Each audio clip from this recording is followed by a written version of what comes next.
بسم الله والصلاة والسلام على رسول الله. ازيكم حبايبي؟ عاملين ايه؟ رب تكونوا بخير وفي احسن حال ان شاء الله. كل سنة وحضراتكم طيبين. تعالوا النهاردة نعمل مع بعض فيديو حلو جدا لدخلة رمضان ان شاء الله، واحنا بنستعد من دلوقتي. ليه؟ عشان طبعا الحاجات دي بتحتاج وقت. ده بط بلدي يا حبايبي، ده بط بلدي، ده بط بلدي على ابوه، الام والاب بلدي. خلاص حبايبي اهو، شايفين؟ بسم الله ما شاء الله لا قوه الا بالله. لازم تجيبيه من بدري، يعني انت لو انت لسه ما عندكيش اصلا انت ذكر وانتايه مبدئيا، يعني كده ان انت تطلعي منهم وترقدي منهم. ممكن تنزلي السوق تشتري عادي جدا، مفيش اي مشكله. انزلي السوق اشتري لك شويه.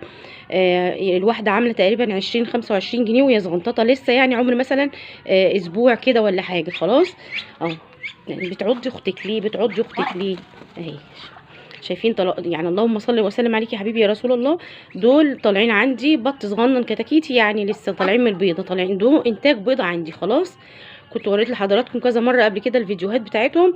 بسم الله ما شاء الله لا قوه الا بالله. شايفين احجامهم بقت حلوه ما شاء الله. بصوا انا باكل عيش ناشف، وباكل دشيشه وذره وكل حاجه، كل اكل البيت كمان، وعليقه طبعا. وبصي كل حاجه، اي شويه خضار باقيين معاكي برمهم لهم برضو.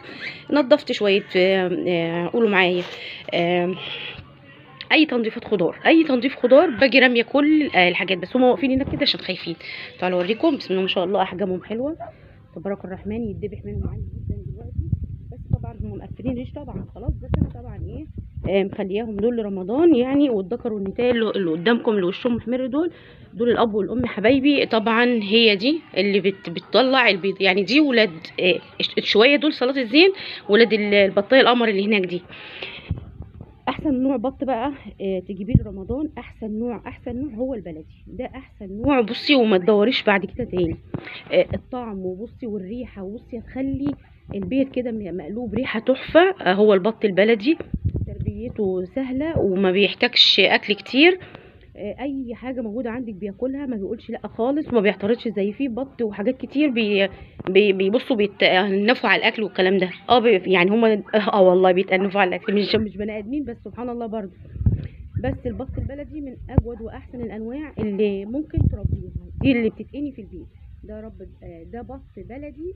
وفي ناس بتقول عليه سوداني. احسن انواع تاني بعد البط البلدي ايه؟ اللهم صل عليك يا حبيبي يا رسول الله. البط اللي هو البغال، اللي هو ايه بقى البغال ده؟ في ناس بتقول عليه بغال، وفي ناس بتقول عليه مولر او عين حمراء. خلاص حبايبي، قلنا المولر ابو عين حمراء. ده بيرمي معاكي لحد بسم الله ما شاء الله لا قوه الا بالله 5 و6 كيلو. لكن البلدي طبعا يعني لو منهم الذكر صلاه النبي اللي واقف هنا جنب ده، جنب ابوه ده اهو، الذكر الاولاني ده صلاه الزين عليه. الذكر البلدي ممكن يرمي معاكي حوالي 4 كيلو، مش اكتر من 4 كيلو. لو هتجيبي بط مولر زي ما بقولك بيرمي معاكي مثلا لحم حوالي 5-6 كيلو زي ما قلت لك كده في اول ما اتكلمنا. ايه تاني؟ في نوع تاني اسمه مسكوفي. بسرعه ده يعني هقول لك ايه اللهم صل عليك حبيبي يا رسول الله، الكلام راح من دماغي. بيكبر بسرعه يعني ده ممكن يقعد معاكي عشان يستوي ويبقى طعمه حلو ويتاكل، وتلاقيه كده لحمه جالس كده وحلو، وتلاقي القطعه بقطعتها. ده لازم يقعد معاكي 8-9 اشهر. خلاص. اما التاني اللي بقول لك عليه ده المولر، ممكن تجيبيه قبل رمضان، يعني انت ممكن تجيبيه في شهر ايه؟ رجب وشعبان. ياخد معاكي رجب وشعبان، وبعد كده تذبحيه على اول رمضان بسم الله ما شاء الله، يكون معاكي الله اكبر اللي هو اللي ايه؟ المولر او المسكوفي. خلاص. لكن البلدي طبعا بياخد وقت كبير جدا عبال ما يطلع ويقفل ريش. وبصوا بياخد وقت فعلا. اللي باله طويل بقى زي حالاتي يجيب البط البلدي عشان يلحق. لو هتجيبيه من اليومين دول هاتيه بسرعه، بس عشان تلحقي يحصل معاكي رمضان وتلاقي فيه لحم كده ويبقى حلو وجميل. غير كده ما انصحكيش تجيبي البلدي بعد كده، الا قبل رمضان مثلا يعني يبقى باقي على رمضان 9 شهور وتيجي يبقى او ايه 8 شهور. خلاص. لان هو وقته زي ما بقولك 8 أو 9 شهور عشان يستوي معاكي كويس. احسن انواع زي ما قلت لك اللي ايه؟ المولر قولوا معايا والمسكوفي خلاص، ابو عين حمراء اهم حاجه. البيور ابعدي عنه، البيور ده بيبقى كله جلد ودهن ومفيهوش لحم خالص خالص خالص. انا عن تجربه الحاجات دي كلها جربتها يا جماعه. انا ربيت البط والفراخ والحمام، كل انواع البط، كل انواع البط بمعنى كلمه كل انواع البط. البيور ده اكتر نوع بط مزعج ومقرف جدا في التربيه. بياكل كتير جدا، ولو مؤاخذه يعني اعزكم الله بيعمل حمام كتير جدا، ومش بتاخدي منه اي نتيجه غير ان انت بتاخدي منه جلد ودهن كتير. هو كان بس اللي باخده منه بلم منه حبه شوربه حلوين بعمل منهم المحشي، بس احنا مش عايزين طبعا شوربه بس، احنا عايزين شوربه وطعم ولحم والكلام ده كله. احنا بنربي عشان ايه؟ عشان ناكل اكله نظيفه في البيت، مش عشان ناخد شويه شوربه بس، لا طبعا. قلت لك ايه تاني؟ اللهم صل عليك حبيبي رسول الله. وربيت ارانب، وربيت في حمام. والرومي تحفه يا جماعه في تربيته. الرومي الاسود اللي هو البلدي تحفه تحفه في تربيته. بترمي له اي حاجه بياكلها برده، ما بيقولش لا خالص. وما شاء الله بيرمي معاكي بالسبعة والثمانية كيلو. اللهم بارك، لو تربيه صح هيرمي معاكي حجم حلو. هو الحاجه الوحيده اللي لسه لحد دلوقتي مربتهاش هي الرومي الابيض. الرومي الابيض هو غالي جدا وهو صغير، بس لسه للاسف ما ربطهوش، فحاول ان شاء الله اجربه. يعني هو بيقولوا بيكبر مثلا على حوالي 70 يوم او 3 اشهر، مش عارفه حاجه زي كده، انا سمعت، انا لسه ما ربيتش. عايزه اقول لك كمان لو انت ناويه تجيبي شويه فراخ اليومين دول هيحصلوا معاكي رمضان، وان شاء الله على رمضان هيبيضوا كمان معاكي. بس انت انوي والنيه لله واتكلي على الله وانزلي.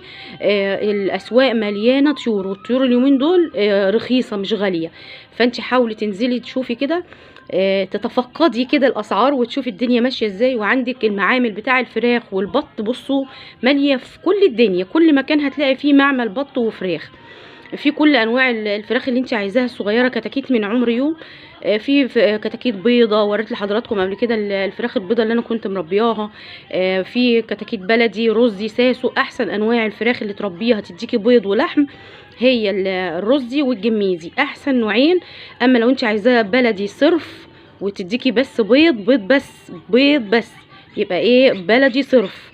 لو انت عايزه لحم وبيض هاتي كتاكيت رزي وجميزي. الجميزي بسم الله ما شاء الله لا قوه الا بالله ممكن توصل معاكي الفرخه او الديك ل 3 4 كيلو. والله 3 4 كيلو، انا مش بكدب. السنه اللي فاتت بسم الله ما شاء الله كان عندي الله اكبر كميه كبيره. ربنا يزيدنا ويزيدكم يا رب، ويرزقنا من واسع فضله وكرمه. صلوا على سيدنا النبي. اللهم صل وسلم عليك يا حبيبي يا رسول الله. وحطوا احلى لايك من ايديكم وشيروا لحبايبكم واصحابكم عشان القناه الجديده دي تكبر يا حبايبي بيكم وليكم ان شاء الله. كنت جايباه طبعا السنه اللي فاتت وكان الله اكبر عليه. بصوا عايزه اقول لكم كان طعمه حكايه كانك بتاكلي رومي. عملت لي شويه شوربه قمر يا ولاد قمر. خدتهم طبعا بعد ما طبخت وخلصت، خدت الشوربه الباقيه وكيستها في الفريزر. اوعي ترمي اي شوربه عندك، لا يمكن ترمي شوربه. الشوربه بنحتاجها في اوقات كتير خالص، اوقات كتير مبيبقاش عندنا لا لحمه ولا فراخ ولا اي حاجه وعايزين نعمل للعيال اكله. نعمل ايه؟ ناخد شويه شوربه حلوين نطبخ بيهم بالف هنا وشفا على قلوبنا وقلوبكم. خلاص حبايبي كده خلاص، كل حاجه قلتها لكم. اللي محتاج اي حاجه يكتب لي في الكومنتات واقول لكم اللي انتوا عايزينه بالظبط. تربيه البط ده سهل جدا يا جماعه، تربيه وانت مغمضه من اول يوم. انا ما حطيت لهمش اي ادويه. الحاجات دي بصوا حاجه تربيه بيتي اصليه، ما بحط لهاش اي ادويه خالص. كل اللي انا بعمله كنت بحط لهم هم صغيرين في الميه خميره فوريه من بتاعه المخبوزات اللي انا بخبزها، وكنت طبعا مطلعاهم على البقدونس والكزبره والكرات والحاجات دي مضاد حيوي طبيعي.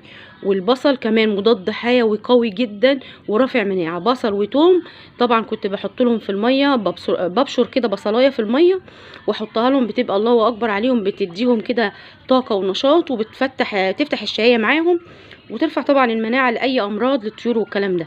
فان شاء الله الحمد لله، يعني الحمد لله ما كانش في عندي اي امراض ولا اي حاجه، وتمت على خير ان شاء الله. ربنا يكرمني ويكرمكم ويرزقكم من واسع فضله وكرمه يا رب، اللهم امين.